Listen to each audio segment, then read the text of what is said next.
Your resume seems embellished, the interviewer said dismissively. I doubt you've actually handled major accounts like these. My chest tightened as 15 years of hard work were brushed aside with a single sentence. The weight of my dwindling bank account pressed down as I sat straighter. Every achievement listed is genuine, I said quietly. The market expansion strategy I developed. Anyone can write numbers on paper. The interviewer cut me off with a thin smile. Without backing from a prestigious firm, these claims are questionable at best. 8 months ago, I was directing projects across 5 countries until new ownership pushed out experienced women for their inner circle. Now, I was on my 73rd interview, facing the same wall of doubt. The interviewer tapped my resume with a pen. This client portfolio seems particularly far-fetched. The side door swung open. A person in an expensive suit walked in, stopped mid-stride, and stared at me. "It's you," they exclaimed with genuine warmth. "The miracle worker who saved us last year. When every consultant said our product line was doomed, your strategy completely turned things around." The interviewer's mouth opened slightly. "That's precisely why I'm here today," the client continued. "We want to triple our investment with your firm. Is she joining your team? Because that would seal the deal immediately." Before I continue this incredible story, I need you to know something. Have you ever been underestimated? Ever had someone look at you and decide your worth before you even spoke? If you felt that burn of injustice, you'll want to stay until the very end, because what happens next changed not just my life, but an entire industry. My name is Aviva Renault. At 42, I had built my career in international market strategy from nothing. Growing up in a small Midwestern town where girls were expected to marry young and stay close to home, I'd defied expectations by working 3 jobs to put myself through business school. My analytical mind, combined with genuine empathy for consumer needs, had become my professional signature. I'd cultivated the ability to see patterns others missed and translate those insights into profitable strategies. But sitting in that interview room at TGR Advisory, none of that seemed to matter to Philomena Oswald, the chief talent officer whose pencil-thin eyebrows had remained raised throughout our entire conversation. After the client, Elias Bowen, CEO of one of North America's fastest-growing consumer goods companies, left the room, Philomena's entire demeanor transformed. Her rigid posture softened. The critical edge in her voice disappeared. "Well, this is certainly unexpected," she said, adjusting her glasses. "Elias is notoriously difficult to impress. Tell me more about how you worked with his company." I took a measured breath. I designed their Southeast Asian market entry strategy last year. Their previous consultants had recommended against expansion, citing cultural barriers. But I identified specific regional opportunities they'd overlooked. Philomena nodded enthusiastically, as if she hadn't spent the previous 20 minutes questioning my capabilities. Fascinating. And the results? 37% growth in their first 2 quarters, outperforming initial projections by double digits. "Impressive," she said, scribbling notes. "We should accelerate your application. In fact, given your experience, we might consider you for our senior director position. The compensation would be quite generous." The whiplash from contempt to courtship gave me emotional vertigo. Just moments ago, she had practically called me a liar. "The position requires someone who commands respect," she continued, oblivious to the irony. "Someone with gravitas." I watched her rewrite our shared reality in real time. The dismissive interviewer was gone. In her place sat an enthusiastic advocate who'd recognized my potential immediately. As she outlined next steps, my mind drifted back to 8 months earlier. I'd been executive strategy director at Crest Innovations when a venture capital firm acquired us. The new CEO, Preston, had called me to his office on a Tuesday morning. "Aviva, your track record is stellar," he'd said while examining his cuticles. "But we're implementing a more aggressive growth model requiring different leadership chemistry." Translation: the boys' club was closing ranks. Within 6 weeks, all 5 female directors were replaced by men from Preston's network. Most had less experience, but the right energy for the new vision. My severance package was generous, designed to prevent lawsuits rather than honor contribution. At first, I'd been confident. With my experience and results, Finding a new position seemed inevitable. But 73 interviews later, I'd encountered countless versions of Philomena, people who couldn't reconcile my achievements with their perception of who should have achieved them. We could have an offer prepared by tomorrow, Philomena was saying now. I'll just need to confer with the executive team. But after Elias's endorsement, it's practically a formality. I looked at her, noting how her earlier contempt had vanished completely. That's quite a shift in perspective, I said carefully. She laughed lightly. Well, Elias is our highest billing client. His opinion carries significant weight. And my extensive experience didn't? Her smile faltered. I hope you understand that we have to be thorough in our vetting process. Many candidates exaggerate their thoughts. You weren't being thorough, I interrupted quietly.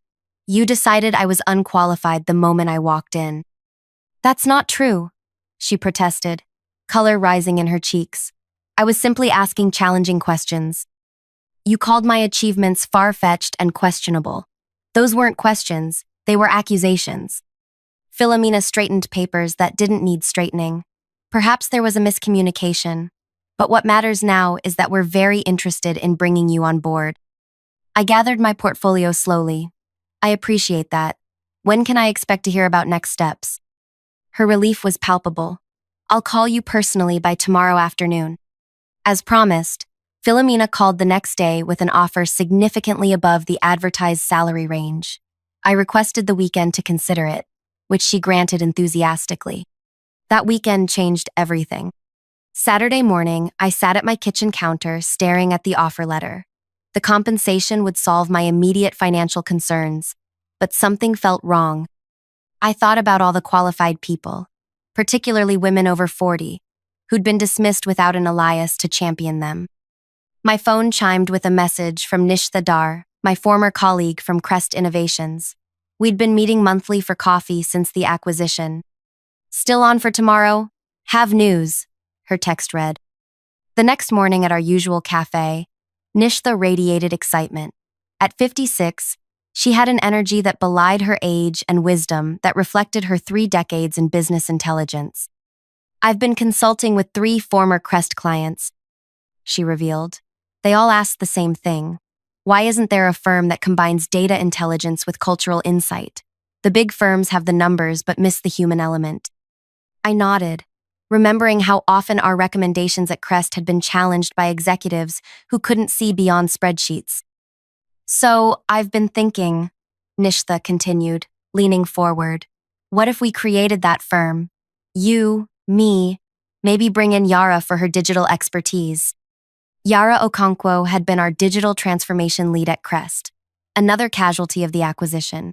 You mean start our own company? I asked. Exactly. Between us, we have contacts across 4 continents. My severance is still intact, and I'm guessing yours is too. I pulled out the TGR offer letter and slid it across the table. Nishtha scanned it and whistled. Impressive figure, but your face tells me you're not thrilled. The interviewer spent 20 minutes telling me my experience wasn't credible until their client walked in and recognized me. And now they're desperate to hire you, Nishtha said, understanding immediately. Classic. If I take this job, I'm entering another company where my value is determined by who validates me, not what I've accomplished. Nishtha handed back the letter. So what's your alternative? For the first time in months, energy surged through me. Maybe you just suggested it. Over the next 3 hours, we sketched the outline of what would become Prism's strategies. Our vision: a consultancy specializing in markets the big firms considered challenging, regions they typically approached with Western-centric models that missed crucial cultural nuances. By Monday morning, I had drafted a respectful decline to TGR and scheduled calls with Yara and 2 other former colleagues who'd been sidelined during the Crest acquisition. Philomena's response came within minutes of my email. This is disappointing. Perhaps we can increase the compensation package? Elias specifically asked about you this morning. I replied that my decision wasn't about money, thanked her for her time, and closed my laptop with a finality that felt liberating. The first 6 months of building Prism were the most challenging and rewarding of my career. Nishtha, Yara, and I pooled our severance packages as startup capital. We worked from Nishtha's converted garage, using our industry connections to secure initial meetings. Our first breakthrough came unexpectedly. Damon Reeves, a mid-level manager at a consumer electronics company, had been in one of my workshops years earlier. He reached out after hearing I'd started a new venture. My team has been pushing for Southeast Asian expansion, but our consultants say the markets aren't ready, he explained. I remembered how you approached similar challenges. Would you consider providing an alternative assessment? The project budget was modest, but the opportunity was perfect. We spent 3 weeks developing a comprehensive analysis that identified specific entry points overlooked by traditional metrics. When we presented our findings, the room's energy shifted from skepticism to excitement. 2 vice presidents who hadn't been scheduled to attend showed up midway through. This is exactly what we've been trying to articulate, one said afterward. You've quantified the opportunity while addressing the cultural complexities. That single project led to 3 referrals, each slightly larger than the last. By month 4, we had hired 2 analysts and moved into a small office space. Then came the industry conference that would change everything. The annual Global Market Summit was the premier gathering for our industry.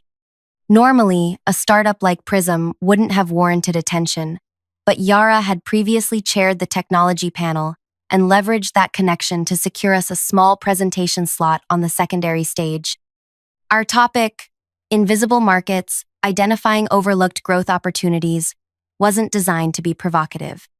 We simply presented case studies showing how traditional assessment models systematically undervalued certain regions and demographics. What we didn't know was that Elias Bowen would be in our audience. When the Q&A began, Elias stood up. Your methodology challenges everything the major firms have been telling my board. How confident are you in these projections? I recognized him immediately, but maintained my professional composure. Our models have consistently outperformed traditional projections by 23 to 41% in these markets. We have the data to support every assertion we've made today. You certainly do, he said with a smile. Your strategy transformed our business last year.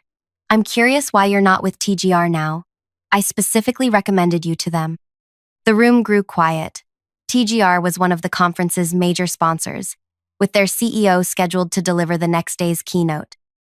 I decided to pursue a different opportunity, I replied diplomatically. Elias nodded thoughtfully. Well, their loss is apparently significant. My team would like to hear more about your current work. Are you taking new clients? Selectively, I answered. The buzz began immediately after our session. Attendees who had skipped our presentation requested private meetings. Industry reporters who had been focused on the major firms suddenly wanted Prism's perspective. But the most significant moment came that evening at the networking reception. I was speaking with a potential client when I noticed Philomena Oswald watching me from across the room. Beside her stood TGR's CEO, Gerard Walsh, his expression tense as Elias approached me with purpose. Aviva, Elias called, loud enough for nearby conversations to pause. I've spoken with our board. We want to transition our entire APAC strategy work to Prism. Philomena's face drained of color. That's a substantial portfolio, I said, aware of the attention we were attracting. Worth every penny based on your previous results, Elias replied. Besides, we've been dissatisfied with our current consultant's limited vision. I felt Philomena's stare intensify as she whispered urgently to Gerard. We'd be honored to discuss the opportunity, I said professionally. Excellent. And fair warning. I've already mentioned your firm to several colleagues from other companies. Expect some calls. As Elias walked away, Gerard and Philomena immediately intercepted him. Their conversation appeared tense, with Elias shaking his head repeatedly.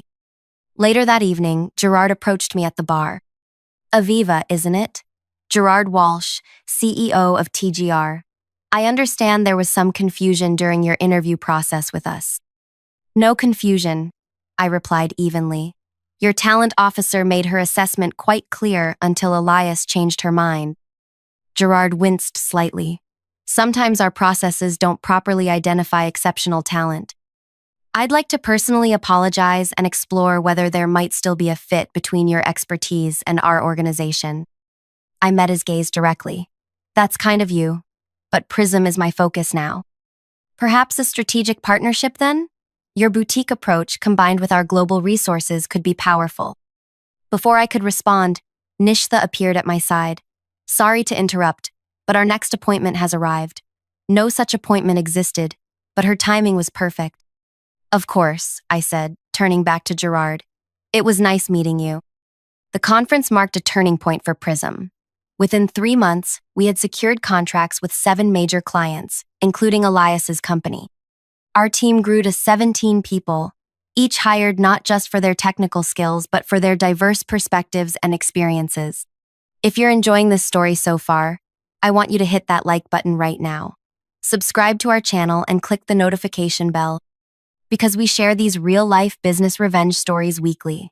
Stories about underestimated professionals who completely transform industries after being dismissed. Your support helps us bring more of these authentic experiences to light. Now, let me tell you what happened next, because the real revenge was just beginning. Our rapid growth necessitated a larger workspace. We found a light-filled office in a converted warehouse district. Nothing extravagant, but with room to expand. I insisted our conference room have glass walls facing the main work area. Transparency would be literal at Prism, not just a buzzword on a mission statement. 6 months after the conference, our client roster had tripled. We'd expanded to 28 team members, each bringing unique perspectives shaped by diverse experiences. When most firms sought graduates from the same 5 universities, we discovered brilliant minds from schools no one in our industry recruited from. Vera, our research director, who'd been rejected by 12 major firms despite her groundbreaking market prediction models, revamped our entire analytical framework. Milo, a 60-year-old former teacher who'd gotten his business degree after 30 years in education, brought psychological insights that transformed our client communications strategy. What made our approach revolutionary wasn't just our diverse hiring, it was our methodology. Traditional firms filtered all market data through established Western economic models. We inverted the process, examining markets through local cultural contexts first, then applying economic analysis. The results consistently outperformed industry standards by staggering margins. One Tuesday morning, 13 months after founding Prism, Yara burst into my office, waving her tablet. "You need to see this," she said, placing it before me. The industry newsletter headline read, "TGR launches new division, Horizon Markets." The article detailed how TGR was creating a specialized unit focused on undervalued international markets with unique cultural considerations, nearly identical language to Prism's marketing materials. "They're copying our entire model," Yara said, crossing her arms. I skimmed the article, and guess who's heading the division? Who? Philomena Oswald. Yara's eyes widened. "The same woman who said your experience wasn't credible?" "The very same." Later that day, Nishtha discovered something even more concerning. TGR had scheduled meetings with 3 of our biggest clients, offering similar services at significantly reduced rates. "They're undercutting us by 30%, Nishtha reported. "They can afford to operate at a loss to capture market share." I leaned back in my chair, considering our options. They can copy our approach and undercut our prices, but they can't replicate our team or thinking. Let's accelerate development of the assessment framework. The framework Nishtha and I had been developing was our most innovative creation yet, a talent assessment model that identified overlooked potential in job candidates by evaluating skills through scenario-based challenges rather than traditional credentials. "It's still in beta," Nishtha cautioned. "Then we'll refine it faster. This isn't just about business anymore. It's about proving our entire philosophy works." Over the next 3 weeks, we worked relentlessly to perfect the framework. When we finally tested it with a client's hiring team, the results were beyond even our expectations. The system identified exceptional candidates who had been previously filtered out by conventional screening methods. Our client, the innovation director at a technology company, was astonished. These candidates would never have made it past our initial screening. Their backgrounds don't fit our usual pattern. "That's precisely the point," I explained. "Excellence doesn't follow a single pattern." Word spread quickly. While TGR focused on copying our market analysis approach, we shifted the conversation entirely. Instead of just helping companies find overlooked markets, we now help them find overlooked talent to develop those markets. 2 months later, we received an unexpected email from Darian Winters, TGR's Director of Client Services, requesting a meeting. Curious about their intentions, I agreed. Darian arrived precisely on time, impeccably dressed and visibly uncomfortable. After brief pleasantries, he got straight to the point. TGR would like to discuss the possibility of acquiring Prism strategies, he said. Our board believes there could be significant synergies between our organizations. I kept my expression neutral despite my surprise. That's an interesting proposition. May I ask what prompted this interest? Your growth has been remarkable, he replied carefully. Your methodologies, particularly your talent assessment framework, have generated considerable attention in the industry. The same methodologies TGR is currently attempting to duplicate? He shifted in his seat.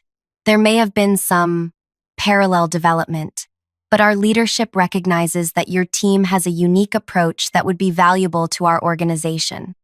I see. And who proposed this acquisition? It was a board-level decision, he said, avoiding my gaze. Gerard Walsh is personally interested in discussing terms with you. I nodded slowly. Please tell Gerard I'm open to a conversation. However, I'd like the initial meeting to include whoever will be overseeing integration, should an acquisition move forward. That would be Philomena Oswald, Darian said. She's now our Executive Vice President of Strategy and Integration. I smiled. Perfect. Please set up the meeting at your earliest convenience. After Darian left, Yara and Nishtha peppered me with questions. Are you actually considering selling to them? Yara asked incredulously. I'm considering hearing what they have to say, I replied. Nishtha studied my expression. You have something in mind. Let's just say I'm curious about how Philomena will approach this meeting.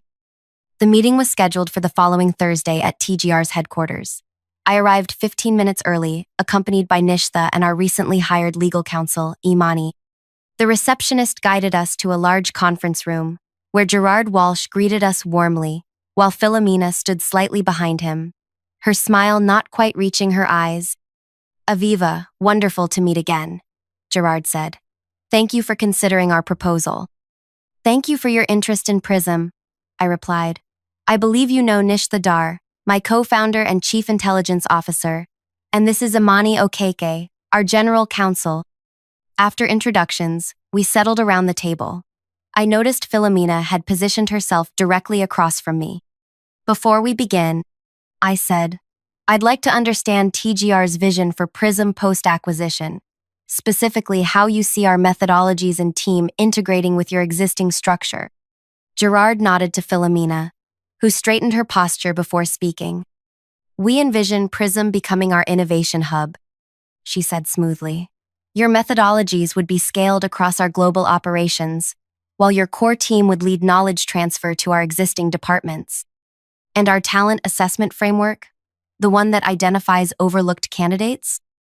A fascinating initiative, Philomena replied, though we'd need to align it with our established recruitment parameters to ensure quality consistency. I noted how carefully she avoided acknowledging the framework's purpose, to challenge those very established parameters. Could you elaborate on what you mean by quality consistency? I asked. She smiled tightly. TGR has built its reputation on a certain caliber of professional. While we appreciate fresh perspectives, we must maintain the standards our clients expect. Interesting, I said. And who would oversee this alignment process? My division would handle integration. Philomena replied. We'd work closely with your team during transition, though ultimately all hiring decisions would follow TGR's established protocols. Gerard jumped in. We're prepared to make a very generous offer, Aviva. Your team would receive significant retention bonuses, and you personally would have a senior leadership position. Reporting to? I asked. Philomena would be your direct supervisor, Gerard said. As EVP of Strategy and Integration, she oversees all specialized divisions. I nodded thoughtfully. Thank you for clarifying. Before discussing numbers, I'd like to share something with you. I opened my laptop and turned it toward them. This is a time-lapse visualization of market performance for clients who've implemented our recommendations over the past 18 months compared to industry averages. The animation showed dramatic outperformance across multiple sectors and regions. Both Gerard and Philomena leaned forward, their expressions revealing genuine surprise at the magnitude of the differences. These results aren't just marginally better, I continued. They represent fundamental shifts in how these companies approach market development. Impressive, Gerard murmured. Now, I'd like to show you something else. I switched to a different visualization. This represents the demographic and experiential diversity of teams that achieved these results compared to industry norms. The contrast was striking. Prism's methodology had assembled teams that looked nothing like the homogeneous groups typically found in consulting firms. Our success isn't despite our different approach to talent. It's because of it. I explained. We don't succeed by making everyone fit the same mold. We succeed by finding people whose unique perspectives reveal opportunities others miss. Philomena's expression tightened.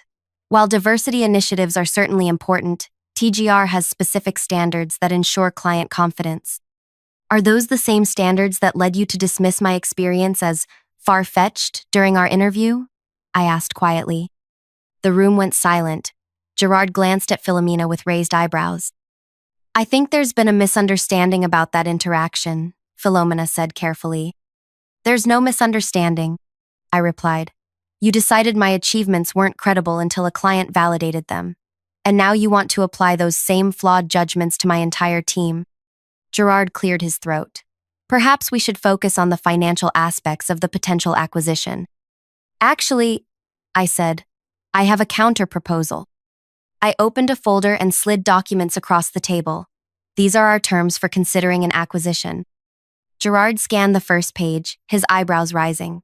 This is unconventional. So is our company? I replied. Philomena frowned as she read. This stipulates that Prism would operate as an independent division with complete autonomy over hiring and methodology. Correct, I said. And this section, Gerard continued, requires the creation of a new department dedicated to inclusive hiring practices, with authority to review and override standard recruitment processes. Also correct. Philomena's voice turned cold. This effectively dismantles our entire talent acquisition approach. It transforms it, I corrected, based on proven results. And you would personally oversee this department? Gerard asked, reaching the final page. Yes, with full executive authority and direct board reporting. Philomena placed the document down carefully. This is completely unacceptable. You're essentially demanding control over how TGR hires across the entire organization. I'm proposing a system that identifies excellence wherever it exists, I replied calmly, something your current approach consistently fails to do. Gerard looked troubled. Aviva, while your results are impressive, this goes far beyond a standard acquisition. You approached us because our different perspective creates exceptional value, I said. If you want that value, you need to embrace what makes it possible. We need to discuss this internally, Gerard said, gathering the papers. Of course, I replied. We'll await your response. 3 days later, Darian called to request another meeting. This time, Gerard arrived alone. Your conditions have created quite a stir, he said after we settled in my office. Philomena was strongly opposed. I'm not surprised. But our board reviewed your performance data, he continued. The results are undeniable. They've authorized me to continue negotiations with some modifications to your terms. He presented a counter-proposal that preserved most of my core requirements but reduced the scope of the talent department's authority and extended the implementation timeline. This represents significant change for TGR, Gerard explained. The board needs reassurance that these new approaches will be implemented responsibly. And Philomena's position on this? I asked. Gerard hesitated. She's expressed reservations but will support the board's decision. Over the next 2 weeks, we negotiated final terms. The agreement maintained my requirement for an independent, inclusive talent department with significant authority. The implementation timeline was extended, but with clear benchmarks to ensure progress. 1 month later, we announced the acquisition. The industry press covered it extensively, particularly the unconventional structure that preserved Prism's autonomy while transforming TGR's approach to talent. On my first official day at TGR headquarters, I arrived early to prepare for the all-hands meeting where Gerard would introduce me and announce the new talent initiative. As I arranged my presentation materials, Philomena entered the room. "Congratulations on your new position," she said coolly. "Thank you," I replied. "I'm looking forward to working together." She gave a thin smile. "I want to be clear about something. I may have been wrong about you specifically, but TGR's standards exist for good reasons. Not everyone who claims exceptional abilities actually possesses them." "I agree completely," I said. "That's why my department will focus on evidence-based assessment rather than assumptions. Just remember that client confidence depends on maintaining certain professional expectations." "Like dismissing candidates based on first impressions?" I asked. Her expression hardened. "I've been in this industry for 20 years. My judgment of talent has built this company's reputation." "Then you'll appreciate that good systems improve with new data," I replied. "The data shows your judgment has missed extraordinary talent. My job is to fix that gap. We'll see how the board feels after 6 months of your experiments." "They're not experiments," I corrected her. "They're proven methodologies. But you're right about one thing. The results will speak for themselves." As executives and staff filled the auditorium an hour later, I stood beside Gerard at the side of the stage. Philomena sat in the front row, her expression carefully neutral. Gerard's introduction was brief but enthusiastic. When I took the podium, I surveyed the room of nearly 300 employees, noting their varying expressions from curiosity to skepticism. "Many of you are wondering why TGR acquired Prism," I began, "and why a company our size would demand such unconventional terms. The answer is simple: because excellence doesn't always look like what we expect." I advanced to my first slide, showing the same performance data I'd shared with Gerard and Philomena. These results weren't achieved by following traditional methods. They came from questioning assumptions about which markets matter, which strategies work, and most importantly, which people have valuable insights. I clicked to the next slide, showing side-by-side comparisons of traditional recruitment profiles versus the diverse backgrounds of Prism's top performers. The talent acquisition initiative I'll be leading isn't about lowering standards. It's about recognizing that we've been measuring the wrong things. We've confused credentials with capability, pedigree with potential. From the front row, Philomena watched with a tight expression. In the coming months, every hiring manager will learn new assessment techniques that identify excellence in unexpected places. Every rejection will require specific, evidence-based documentation explaining why the candidate couldn't perform the actual job functions. I paused, making eye contact with various people throughout the room. Some of you may be uncomfortable with this change. That's natural. But I'm not here to replace TGR's culture with Prism's. I'm here to help this company recognize talent it's been programmed to overlook, talent that will drive unprecedented growth. As the presentation concluded and applause filled the room, I noticed Philomena slip out a side door. Our confrontation was far from over, but the transformation had officially begun. The following weeks brought expected resistance. Several senior managers complained that the new assessment requirements were burdensome and unnecessary. Philomena quietly supported their objections in management meetings. But everything changed 6 weeks later when our first cohort of new hires, all selected through the Inclusive Talent Framework, completed their initial projects. Their results outperformed traditional hires by measurable margins across every department. At the quarterly board meeting, I presented these outcomes alongside projections for continued improvement. The data was unambiguous. Identifying overlooked talent wasn't just morally right. It created competitive advantage. After my presentation, one board member turned to Philomena. "Why haven't we been hiring this way all along?" She had no answer. 3 months after that, TGR's client satisfaction scores reached their highest levels in company history. Our new approach to talent had transformed not just who we hired, but how we served clients. The most satisfying moment came 1 year after the acquisition. I was working late when Philomena appeared in my office doorway. Do you have a minute? She asked, her usual confidence noticeably absent. Of course, I replied, gesturing to a chair. She sat down carefully. The Eastern Europe expansion project. The team you assembled. They identified opportunities no one else saw. They did excellent work. I agreed. One of the analysts, Teresa.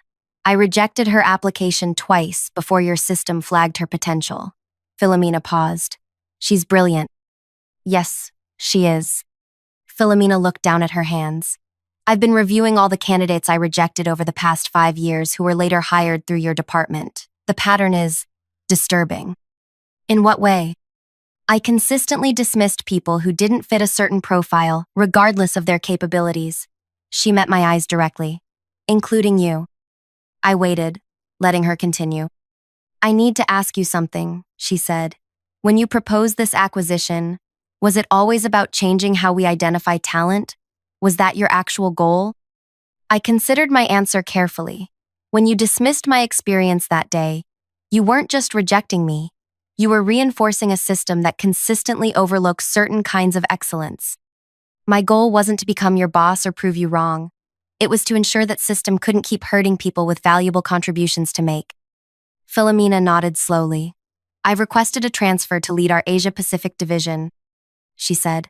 Before I go, I wanted you to know that I understand now what you were trying to accomplish. As she stood to leave, I said, Philomena? She turned. Excellence comes in many forms, including the ability to recognize when our judgment needs recalibration. A small smile touched her lips. Perhaps that's the most important skill of all. 2 years after founding Prism, what began as my personal quest for validation had transformed an entire industry. TGR's inclusive talent approach became the new standard, with competitors scrambling to replicate our results.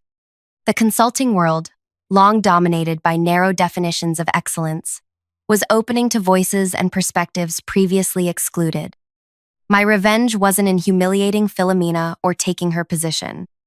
It was in systematically dismantling the arbitrary barriers that let mediocre gatekeepers decide who deserves opportunity, ensuring they could never again dismiss someone like me. Have you ever been underestimated, only to prove everyone wrong? Share your experience in the comments below. Your story might inspire others facing similar challenges. And if you found value in this journey of transformation against all odds, please hit that like button and subscribe. Every week we bring you real stories of professional redemption that prove success is the best revenge. Hit the notification bell so you never miss an episode, and let us know what industry's gatekeepers need to be challenged next.